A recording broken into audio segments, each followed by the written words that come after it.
Before the fire is even lit, someone is already counting food. Not measuring it, counting it. A few handfuls of cornmeal left in the sack. Beans in a cloth bag hanging from a peg in the rock wall. Salt pork in a barrel that suddenly seems smaller than it did a month ago. Outside, winter still owns the mountains. The trees are bare, the ground frozen hard. The nearest town might as well be another world. Whatever food will carry this family into spring is already here. Stored, dried, salted, or hanging from the rafters. Every meal takes something away from that supply. Nobody says much about it, but everyone understands the arithmetic. Each bowl of beans, each slice of pork means slightly less tomorrow. This was life for some families in the Appalachian backcountry during the hardest winters, when isolation, poverty, and harsh weather could turn a rock shelter into a temporary refuge. As the months dragged on, meals followed the same pattern. First, the foods people preferred, then the foods they tolerated, then whatever remained. Cornbread baked in the ashes, no oven, sometimes no pan at all, just a flat stone set close to the coals, and a thick batter of cornmeal, water, and a pinch of salt if there was any to spare. It baked slow, crusting dark on the bottom, soft and grainy in the middle. Smoke worked its way into the taste whether anyone wanted it there or not. Corn kept through winter better than almost anything else. It didn't spoil, needed little fuel, and a single sack could be stretched for weeks. Eaten in pieces, broken off with bare hands, passed without much conversation. Sometimes the last piece sat untouched while everyone quietly waited for someone else to take it. This wasn't a recipe, it was arithmetic. Corn divided by however many days were left before more could be had. Fried salt pork. The meat came out of a barrel, packed in coarse salt, gray-white and stiff with cold, sliced thin though it fought the knife.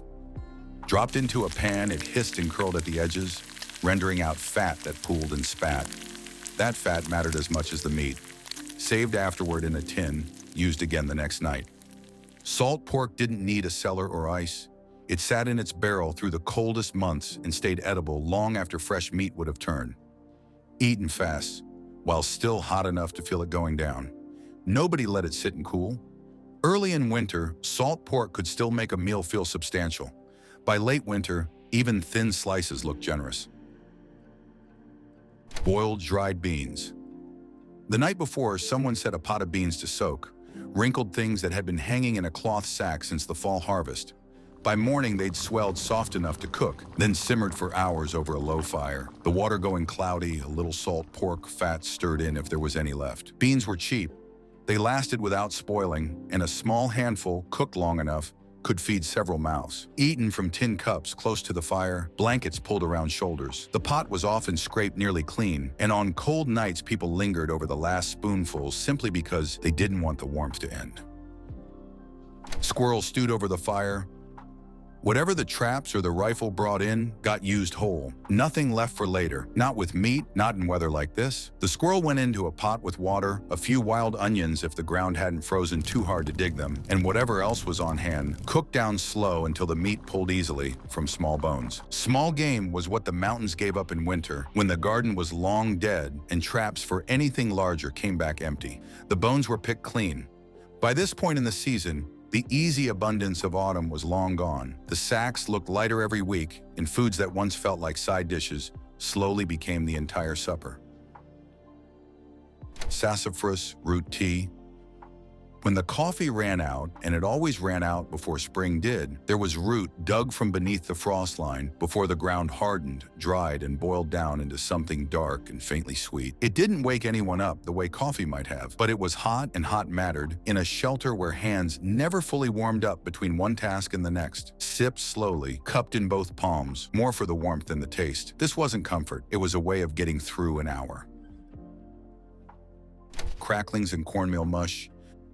The scraps left after rendering fat, small, hard, brown bits of skin and fiber weren't thrown out. They went into the cornmeal mush, stirred through while it thickened over the coals. It wasn't a meal anyone chose. It was what was left after everything better had been eaten. Fat meant calories, and calories meant another day of working, walking, staying upright in the cold. Eaten in silence mostly. By this point, meals had stopped being about taste. The question was whether there was enough of something to matter.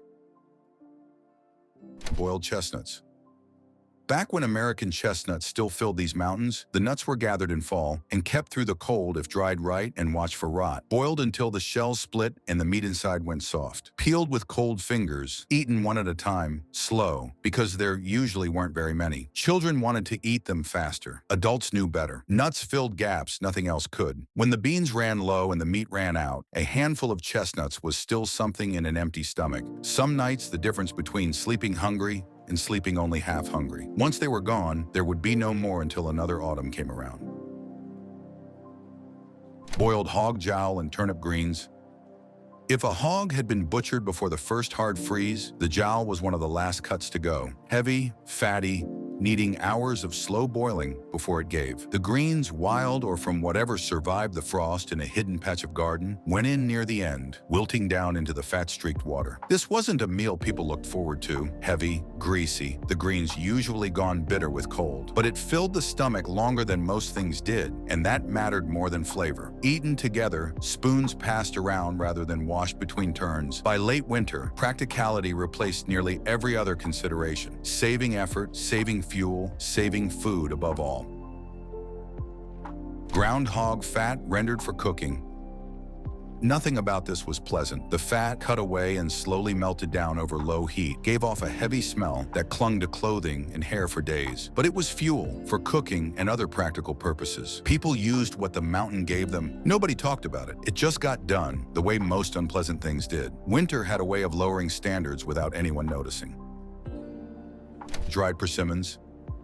When autumn had been generous, persimmons were gathered after the first frost, once the fruit lost its bitterness. Some were eaten fresh, others dried and set aside, darkening and shrinking, concentrating what sweetness they had into something that kept far longer than fresh fruit. They weren't a meal, but in a season built around salt pork, cornmeal, and beans, even a small taste of something sweet could feel like a reminder of another time of year. Eaten slowly, one piece at a time, because there weren't many to spare. By this point in the winter, meals had stopped being about survival in the abstract. They were about getting to the next morning, nothing further than that. Very little of this found its way into written history. Everyday meals were too ordinary to preserve. Winter ended eventually, the way it always did. The stores ran out or held on just long enough. The snow retreated from the hillsides, streams began moving faster beneath thinning ice, and families stepped back into a world that felt larger than the shelter they had spent months inside. The smoke faded, the fire pits went cold, the people moved on, but the stone remained. In some shelters, scattered through these mountains, traces of those winters can still be found. Old hearths, charcoal, fragments of daily life left behind by people who rarely appeared in history books. Most of what they worried about never made it into official records. Whether the beans would last, whether the traps would produce anything, whether there'd be enough food left when the snow was finally gone. No one recorded every piece of cornbread broken apart beside a fire, every pot of beans, every cup of root tea, every handful of chestnuts stretched a little farther than seemed possible. Yet those meals were what winter was made of. Not grand events, just ordinary people making small calculations, day after day, in a landscape with very little margin for error. Their meals were simple, their world was small, their winters could feel endless. And still, somehow, meal by meal, they made it to spring. Today, most of those names are gone. The people who sat beside those fires have long since disappeared into history, but the mountains remain. And if you stand near one of those old rock shelters on a cold winter morning, bare trees overhead, frost still clinging to the ground, it isn't difficult to imagine the scene. A small fire, a pot hanging over the coals, someone counting what food remained and hoping it would be enough.